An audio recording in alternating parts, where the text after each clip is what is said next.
Hola a todos nuestros seguidores de Zona Psique. El día de hoy nos encontramos nuevamente con la licenciada en psicología, perito y psicóloga forense y miembro también del LATE, que es Lapsus de Toledo, España. Ella es Mari Padilla. Hola Mari, nuevamente por Hola. acá. Me da muchísimo gusto tenerte de nueva cuenta por acá en el canal. Y pues ahora ya venimos a hablar de un tema en específico, ¿verdad? Que habíamos determinado pues que fuera hablar de la felicidad, ¿no? Como una mirada psicoanalítica de la felicidad, Claro. ¿vale? Entonces, para comenzar, digo, hablar de felicidad en el entorno psicoanalítico pues nos refiere siempre a Sigmund Freud, ¿no?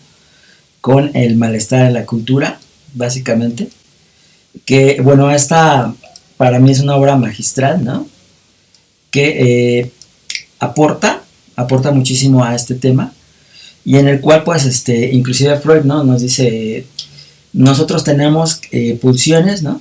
Y las tenemos que de cierta forma domesticar, ¿no? Acatar para poder vivir en sociedad, y eso nos crea una cierta frustración, y de esa frustración devienen algunos problemas, dijéramos, de tipo neuróticos también, ¿no? Eso es de entrada, ¿no? Pero bueno, para ti, ¿qué significaría la felicidad? Para mí, ok.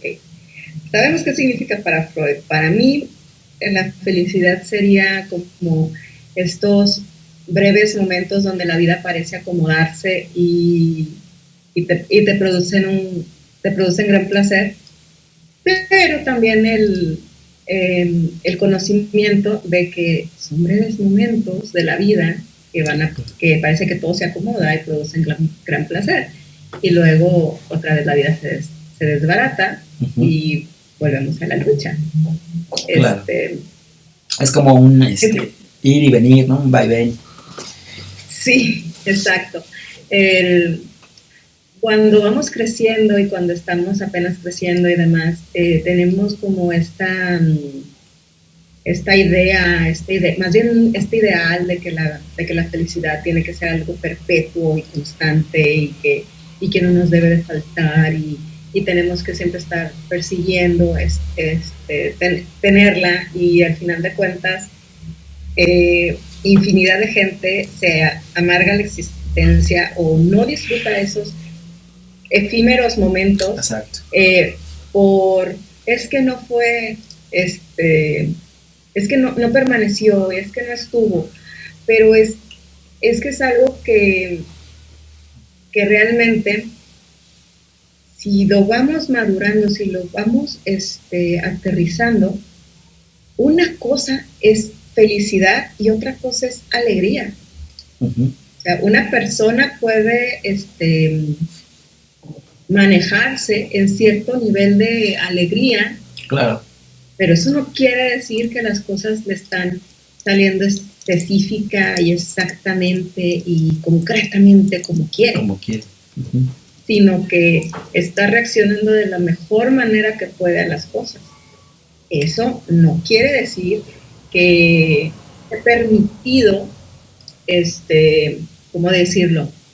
Que tengas momentos en los cuales estés enojado, momentos en los cuales estés triste, momentos en los cuales te sientas cabizbajo y taciturno y demás. Claro. Pero es el punto, o sea, muchas veces como que no, tienes que estar feliz, todo el tiempo feliz. Como que es la cultura de la actualidad, ¿no? Sí. Y parte también del consumismo, ¿no? Haz lo que tengas que hacer, pero tienes que estar feliz todo el tiempo. Y es como que ahí es donde veo como esto de felicidad con alegría como si lo trataran como un sinónimo, y no lo es. Destapa la felicidad. Bueno, ahí sí, vamos a omitir la marca, ¿no? Con un VIP. Oye, o los comerciales de estas tiendas departamentales donde te muestran cosas y es de, vas a ser feliz teniendo esto, teniendo aquello, y es de... Con el estatus, ¿no? También. Sí, pero te quedas así como que pueden tener todo eso y no serlo. Y de todas maneras tener un día bastante malo y sentirse miserables y se vale. Claro. Y hay personas que no tienen nada de eso, pero sienten que su vida se acomoda Tiene más y, sentido, ¿no? y experimentan esta parte donde pues, no tengo Ujú. nada que pedirle al mundo, estoy bien. Exacto. Sí, incluso, bueno, regresando un poquito aquí a lo de Freud, él en Ujú. este libro plantea una cuestión importante, ¿no? Que, por ejemplo, él plantea tres fuentes de sufrimiento, ¿no? La fuerza hiperpotente de la naturaleza, que sería el primero, que es como somete, ¿no? El cuerpo también como una fuente de sufrimiento, ¿no? Porque en algún momento, pues, el cuerpo nos hace sufrir también por el mismo ir y venir de la vida, ¿no? Y por último, él plantea las relaciones mantenidas con los otros, ¿no? O sea, las relaciones, digamos, sociales, amorosas. Todo esto incluso hasta me lleva a pensar a Schopenhauer, ¿no? El Sí. erizo, de que los erizos, no, entre más juntos estén, más daño se hacen, ¿no? Entonces, Me hiciste recordar una película donde precisamente planteaban esto ajá, y el protagonista decía que había encontrado a la persona indicada para él, pero él era muy arisco y ella también, y era uh-huh. como que, y la terapeuta que lo estaba atendiendo era de, dos hijos juntos, esto se va a poner Claro, bueno. exacto.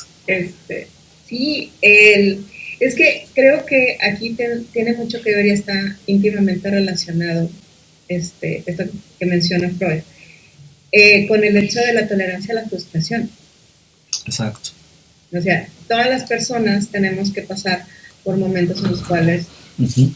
nos tenemos que frustrar y, y nos sentimos castrados, Uh-huh. y, y está bien, pero el punto es cómo cada persona lo tolera. Ahí es Claro. donde viene el caso por caso. Uh-huh. O como algunos Este, de ese sufrimiento hacen una fuerza, ¿no? Es decir, que me retoma una frase también de Freud, ¿no? Que toda nuestros sufrimientos en algún momento pueden ser nuestras fortalezas, ¿no? Él decía. Entonces, me hace recordar, depende cómo lo me hace enfrentes. recordar Claro. toda la obra de Frida Kahlo. Ajá. Ella Ella de, proyectó mucho en la pintura, ¿no? Todo el dolor y esto. sí, o sea, Claro. es a lo que voy. Era como que, ok, me duele, pero no puedo frenarme en que me duela. Uh-huh. Entonces, ella seguía adelante y ella seguía haciendo su vida y demás. Claro. Pero pues dejaba manifiesto pues que había dolor, que había sufrimiento. Que al final de cuentas, si te fijas, Freud manejaba como esta parte de esta meta positiva, que era experimentar intensos sentimientos de placer, Ajá. con la meta negativa de evitar el dolor y el displacer. Uh-huh. Pero era como, no era como, es irrealizable. Eso es Porque como una si no experimentas momentos de displacer, utopía. Ajá. ¿cómo vas a experimentar momentos de intenso placer si Claro. no hay displacer? Si, Claro. ¿cómo vas a identificar y disfrutar y gozar de un momento bueno en tu vida si no sabes lo que son los malos? Es Uh-huh. como, se necesita un equilibrio, pues, es como una balanza, un equilibrio, y estás tan dispuesto a ponerle el peso en una y estar desesperado en quitarle el peso a la otra, que no se Claro. equilibra. Y entonces, lo que para unas personas son unas fuentes impresionantes de placer, Uh-huh. para otras es de, pues no siento nada, no me produce nada, no me provoca nada. Claro. Es muy variable y depende también de la cultura, ¿no? Sí, Y bueno, aquí totalmente. inclusive pues me hace pensar, recordar, ¿no? Que Freud pues nos dice, somos seres que repetimos cosas, ¿no? En esta compulsión a la repetición, él lo determina, buscamos en esencia, ¿no? Esa parte placentera, pero él estudia esta parte y dice, más allá del principio del placer, ¿no? Está el principio de pulsión de muerte, ¿no? Y en esa cuestión, pues dijéramos, en otras palabras, lo que nos hace sufrir es esa parte inconsciente, ¿no? Es, es que acuérdate, él mismo lo decía, que para el ser humano era muchísimo más fácil experimentar la desdicha. Uh-huh, claro. Este, y de hecho, o sea, para nosotros es mucho más fácil como seres humanos, o sea, y estoy totalmente de acuerdo con Freud, enfocarnos en lo que no nos gusta, en lo que no nos pasa, en lo que no tenemos, Uh-huh. en la falta, pues, o sea, Claro. me siento mal, me siento vacío, Así es. llenar, como si al momento de llenar algo nos fuera, nos fuera a volver, ¿cómo se dice? A completar y demás, medio mundo. Sí, sí, sí. Y bueno, eso que dices, se refiere más que nada a que siempre tenemos la necesidad de completud en el mundo externo, ¿no? Buscamos ya sea objetos, ¿no? O incluso relaciones que pues siempre a la larga pues recaen en que siempre existe o coexiste la falta, ¿no? Que curiosamente para Jacques Lacan, ¿no? Los seres hablantes, parlantes, son seres felices, ¿no? Entonces dice, los seres humanos buscamos de esta forma también sentimos placer por hablar, ¿no? Somos seres parlantes. Pues es que es la búsqueda de ese otro. Claro. Ser escuchado, ser visto, ser tomado en cuenta. Exacto. Es como esta parte de hay más posibilidades de que alcances la felicidad diciendo qué quieres y qué no quieres. Uh-huh. Y también conociendo qué deseas y qué no deseas. Exacto. A quien no se da la oportunidad de hablar, pues. Exacto, es a donde voy, ¿no? El poder de la palabra otorga ese vínculo, ¿no? Con el mundo externo. Y es como un vínculo, obviamente, con el mundo interno, intrapsíquico, pero deviene esa, dijéramos, búsqueda, ¿no? O sea, la palabra nos puede construir o también nos puede destruir, ¿no? Pero es como, ¿cómo decirlo? Quiero ser feliz, pero no sé ni qué quiero. Claro. Solo sé que quiero estar feliz. Solo sé que me quiero sentir dichosa, uh-huh. pero no sé ni qué quiero. No sé ni qué no quiero. Pero el otro me lo tiene que adivinar. Ajá, exacto. Si tú no lo dices, el otro no lo va a entender. Y es más, ahí está la frase de Lacan, ¿no? Yo estoy seguro de lo que digo, pero no estoy seguro de lo que ha escuchado el otro, ¿no? Exactamente, o sea, el significado versus el significante, pues, que uh-huh. Para cada persona es diferente. Claro. Incluso, bueno, ahorita me acordé de una frase de la doctora Cristina, que ella decía, ¿no? En esto de los monólogos femeninos, ella decía, ¿para qué tengo una voz si no puedo ser escuchada, ¿no? Y esa parte es muy importante. Y es parte de lo que nosotros hacemos cuando hacemos monólogos, que incluso lo planteamos y se plantea más bien constantemente. No somos actores, no tenemos tablas de actuación. Uh-huh. ¿Qué digo? Hay veces que sí nos podemos ganar aunque sea un globo de oro. Sí, bueno, Daniel. Ajá. Yo no tanto, más bien me acordaba mucho de una entrevista que tuvo Madonna, como por allá a finales de los 90, donde ella decía que ella no tenía la gran voz, pero tenía mucho que decir, entonces exacto. Que por eso ella cantaba. Eso es muy importante. Sí, esa parte que dices es muy importante. Sobre todo en los artistas, en las canciones, ¿no?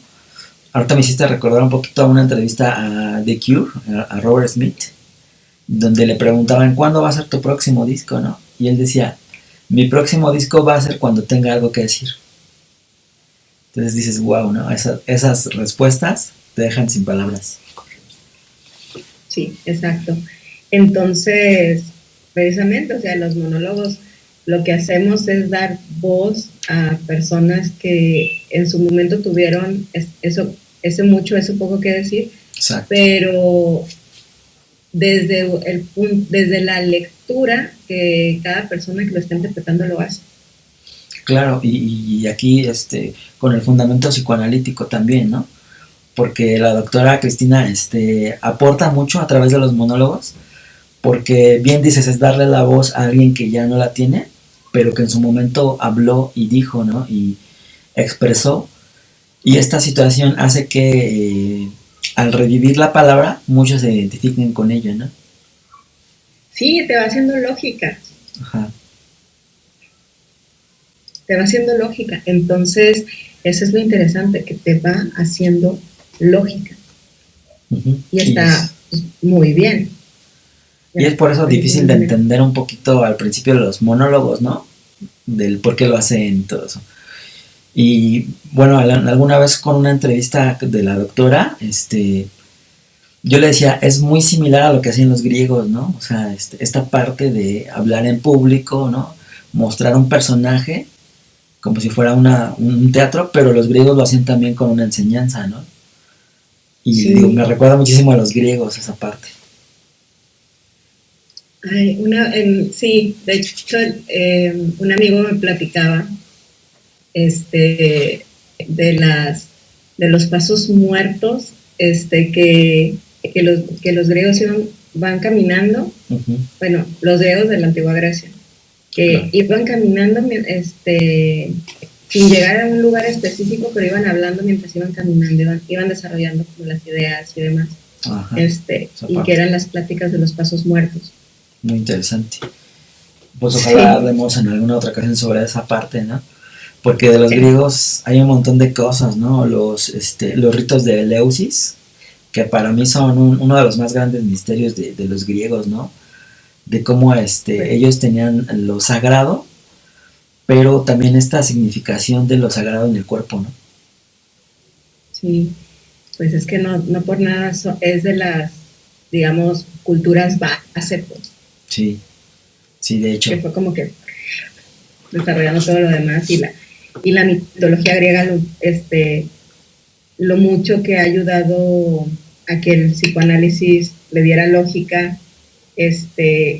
y soltara varios términos que aún en la actualidad nos hacen lógica. Claro. Sí, así es esa cuestión. Y bueno, retomando un poquito esto de lo que nos hace feliz, o que la idea de ser feliz en la actualidad es el consumismo, ¿no? Ya tengo el nuevo teléfono, ya tengo el nuevo, ¿no? Auto, tengo un nuevo empleo, ¿no? Entonces esas cuestiones crean como un ideal, ¿no? En las masas. Y ese ideal pues nunca acaba, ¿no? Nunca acaba. Es que es lo que me llama muchísimo la atención, porque pues volvemos a este punto de momentos intensos de placer, que para evitar lo que es el dolor, pero es como que empieza como esta voracidad de quiero más, quiero más, quiero más, quiero más, quiero más, quiero más, quiero más, quiero más. Claro. Y llega un punto en que es insostenible, y que aunque tengas la posibilidad de llegar a ese quiero más, no estás conforme. Que de repente, sobre todo ahora que se vienen como las festividades decembrinas y demás, ajá, pues vienen como mucho estas películas donde te dicen, no, pues es que tienes que ser humilde, y es que tienes que ser sencillo, claro, versus la vorágine de los regalos navideños, y regalan a medio mundo, y las fiestas, exacto, y los intercambios, y las posadas, y no sé qué tanto, y es de como que el equilibrio, ¿dónde está? Claro, la cultura de dar algo, ¿no? Un objeto para, dijéramos, como posicionar esa falta, ¿no? Emocional. Sí, es que te digo, o sea, volvemos al mismo punto, la confusión de la alegría con la felicidad, la confusión de estar en un estado de satisfacción con la felicidad, estar en un estado de satisfacción perpetuo, uh-huh, disuelve la felicidad, porque pues, ya no hay nada más que desear. Exacto, se llega como a la cúspide y se hace plano, ¿no? Que incluso pues me hace recordar también esta parte de, para Aristóteles, ¿no? La felicidad era para él como crear un acuerdo con la razón, ¿no? Y de alguna forma con la autorrealización, ¿no? Entonces en esa parte, digo, pues tiene más sentido, ¿no? Sí, pero, ¿cómo te diré?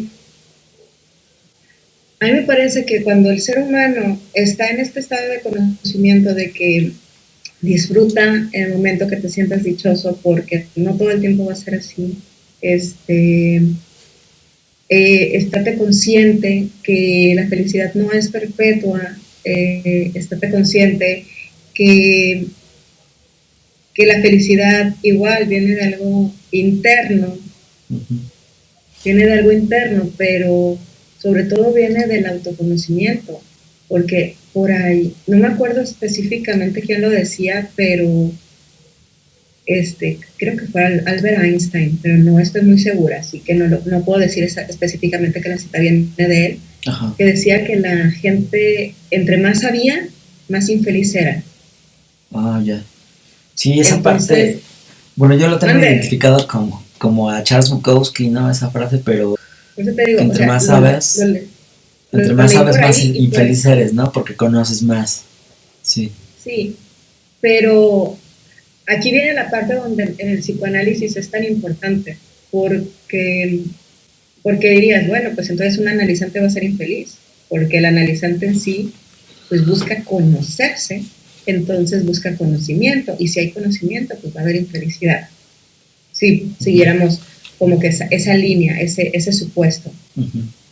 Y cuando la realidad es que cuando más conoces lo que te produce frustración y cuando más conoces la fuente de tu deseo, es cuando es más factible poder darte cuenta qué significa la felicidad, pero para para mí como individuo, para Ajá. mi caso por caso. Exacto. Entonces, ahí es donde ese concepto como que, digamos que se desvirtúa un poco, Sí, porque si sabes qué es lo que no deseas, ya estás más consciente, exacto. Es donde iba la parte de conciencia. Exacto. ajá, estás más consciente Uh-huh. de que si estás en un lugar, estás posicionado en un lugar que no te va a dar ¿cómo decirlo? Que no te va a dar lo que deseas y más bien te va a dar lo que no deseas, Uh-huh. pues ahí ya eres tú el que trata Uh-huh. de sabotear lo que pudieses tener. Exacto. Y lo podemos transportar a situaciones laborales, situaciones familiares, situaciones amistosas, situaciones de pareja. La pareja. Tiene que ver con dónde te posicionas, pues. Sí. Si al final de cuentas tú tienes como este objetivo de voy a ser feliz, o más bien mi idea de felicidad es tener esposo, esposa, novio o novia. Uh-huh. Y encuentras una persona y la empiezas a disfrazar este, con todas las cualidades que tú quieres. No, lo que comentaba, si disfrazas a una persona solo por el hecho de que tú deseas tener una pareja y disfrazas a una persona, que puede que sea una buena persona, pero eso no quiere decir que sea buena para ti. O sea, si ya necesitas como que colearle atributos y cosas que una persona no tiene, Uh-huh. pues ya estamos hablando que no te interesen sí las personas, sino que te interesa el ideal Exacto. de estar en una pareja porque piensas que así vas a conseguir la felicidad. Como estar enganchados al ideal, ¿no? Y al momento de tener esa pareja, que empiezan los problemas de que esa persona no se parece a lo que tú te imaginaste, Uh-huh. o a lo que tú le creaste, lo que tú le disfrazaste, y no eres feliz. Y no estás contento. Y Exacto. digo, sin usarlo como sinónimo, o sea, no eres feliz, o sea, no te sientes en un estado de felicidad. Podrás ponerte contento a ratos, Uh-huh. pero también te toca sentirte bastante miserable y posiblemente muchísimo más tiempo que lo que te sientes satisfecho. Exacto. Sí, es que es muy variable, ¿no? Incluso, bueno, hasta la doctora Cristina decía, el deseo siempre en el ser humano es cambiante, ¿no? Yo hace un año, pues, deseaba cosas que hoy a lo mejor ya no. Entonces, siempre estamos en esa cambiante, en esa variable. Y como bien dices, ¿no? A fuerzas queremos encajar algo en ese deseo actual, por así decirlo, ¿no? Sí, y que no embona, Que me- desgraciadamente, yo lo veo constantemente, sobre todo, en lo que son las relaciones de pareja y en la búsqueda de las relaciones de pareja. Es donde Ujú. más lo observo.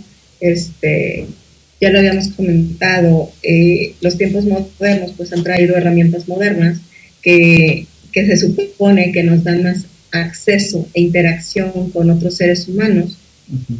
que puede que no estén ni siquiera en la misma ciudad o en el mismo estado o en el mismo país o en el mismo continente inclusive. Para muestras, o sea, el mundo de eventos que tenemos en LATE, que Sí, son mínimo, son 4 países los que sí, intervienen, entonces, exacto. pues, a lo que voy. Pero, pero esta falta de no saber lo que se quiere, este, involucra situaciones que no se desean. Ujú. y, y vienen situaciones donde pues me siento miserable, pues es que no entiendo por qué las cosas no salen como yo quiero, pues que tengo que modificar yo para que las cosas se den como yo quiero que se den, y es de, Ujú. pues no se trata precisamente de que tú modifiques, tú te estás modificando constantemente, tú estás evolucionando, tus deseos van cambiando, el deseo no es fijo, el deseo es móvil. Este, lo que tú quieres, lo que tú deseas, se va moviendo, se va posicionando en lugares diferentes. Claro. El detalle aquí es que si estás terco en quedarte en lugares donde sabes que no vas a estar bien, Ujú. no vas a estar bien. Exacto. Por esa necesidad de cumplir el deseo insatisfecho, ¿no? Y que se vuelve una profecía autocumplida de que por querer, o no, ¿sabes? Como una profecía autocumplida en el aspecto de que terminas haciendo lo que no quieres que te pase, te termina pasando porque pones todas las condiciones para que se vea. A Ajá. mí me acordaba mucho, hablando igual de mitología griega, de este barco que conforme se iba descomponiendo, le iban sustituyendo piezas. Ajá. Y llegó un momento en que el barco tenía tantas piezas nuevas que pues realmente qué tanto está quedando del barco. Ajá. Ya no era el barco. Ya no era el barco exactamente. Sí. Y es el punto, pues los seres humanos tendemos a ir como en búsqueda de esta felicidad, de esta felicidad, de esta felicidad que nos van vendiendo, Ujú. sin darnos cuenta cuál es la felicidad para nosotros, Exacto. que va, Auténticamente. sí, que va íntimamente ligada con nuestro proyecto de vida. Y ahí vamos deconstruyéndonos y deconstruyéndonos y deconstruyéndonos una y otra vez, como bien lo decías, para encajar en lugares donde pues Donde no va, no ¿no? podemos encajar. Porque inclusive, bueno, me recuerda también aquí a Jacques Lacan, ¿no? Que decía, muchas veces realizamos el deseo del otro, ¿no? Y es muy complejo encontrar el deseo propio, ¿no? El expresar el deseo propio, por esta necesidad de satisfacer a ese gran otro, ¿no? Y remontamos a lo que decía Jacques Lacan, de que la persona que podía ejercer su lenguaje era la que al final de cuentas era más fácil que llegara a la felicidad. Exacto. Si tú guardas silencio por complacer al otro, pues tu discurso se pierde, tu lenguaje no lo ejerces. Uh-huh. Cuando uno comienza a esta parte de, pues, qué bueno que te sientas contento, satisfecho, pero no es lo que a mí me pone contento ni me satisface. Uh-huh. Entonces, ahí ya es cuando uno tiene que tomar decisiones y no son decisiones que le produzcan mucha satisfacción o mucho placer, que digamos. Exacto. Que es la parte de aprender a tolerar la frustración. Uh-huh. Que incluso, bueno, recordando esta parte de cuando Jacques Lacan se refiere a los poetas, ¿no? Como lo lúdico en el lenguaje, ¿no? Entonces dice, en ellos se recrea el lenguaje, ¿no? De una forma única en la cual el otro lo puede interpretar, ¿no? Pero nunca vas a ver a 100% en realidad qué era lo que quería decir, ¿no? Pero nos identificamos con ciertos poemas y esa parte nos hace como revivir esas, dijéramos, esas cuestiones intrapsíquicas, ¿no? Es que de hecho, fíjate, ahí viene como esta parte donde a veces queremos poner al poeta en una posición de que él sabe perfectamente lo que quiere decir y sabe perfectamente qué está plasmando en su poema. Exacto. Y ojo, el poeta también es un ser humano. Uh-huh. Es un ser humano y es un ser humano que puede estar en conciencia de lo que desea o no. O no. Lo mismo entonces, pasa con las pinturas, ¿no? Con los pintores. Exacto. Sí. Entonces, es como, a mí en lo particular, o sea, me fascina escuchar poesía porque de repente estás oyendo o la estás leyendo y te va haciendo, sí, te va haciendo lógica. Gracias. Y es hermoso. Pero igual, o sea, un poema puede ser de cualquier autor, pero para una persona va a tener un significado y para otra persona va a tener un significado y para otra persona va a tener un significado. De tu historia, sí, dependiendo del momento en el que estás viviendo, ¿no? También. Exacto. Que incluso, entonces, perdón, sí. Digo, eso es lo que hace que las artes sean tan nutritivas para el ser humano. Una vez me tocaba escuchar a una persona que decía, es que pues las artes no son útiles. Ajá. O sea, ¿qué tiene de práctico las artes? Y yo me quedaba pensando, pues que te ayudan bastante a no volverte loco. Uh-huh. Y eso lo vivimos en la pandemia, ¿no? Mande. Digo, esa parte la vivimos en la pandemia, ¿no? Muchos se refugiaban en lo artístico, ¿no? Sí. Ay, no, a mí no se me olvida, un concertista, era un pianista que se puso a tocar italiano, se puso a tocar en su balcón. Ajá. Sacó su piano y se puso a tocar en su balcón hasta que, de la tarde hasta que oscureció. En este periodo de pandemia, ¿no? Sí, cuando, claro. Ahora sí que a inicios del 2020, uh-huh, cuando Europa estaba totalmente confinada y fue un refugio, un escape, ¿no? Todo eso. Sí, me acuerdo mucho, a mí me gusta mucho el Nocturnal. Uh-huh. Es como de mis piezas clásicas favoritas. Y empezó a tocar el Nocturnal. Me acuerdo que a mí se me empezó a salir la lágrima, o sea, fue como que, ay, sí, o sea, qué cosa. Pero era en el tiempo donde todavía México no sentía el golpe de la pandemia. Ajá.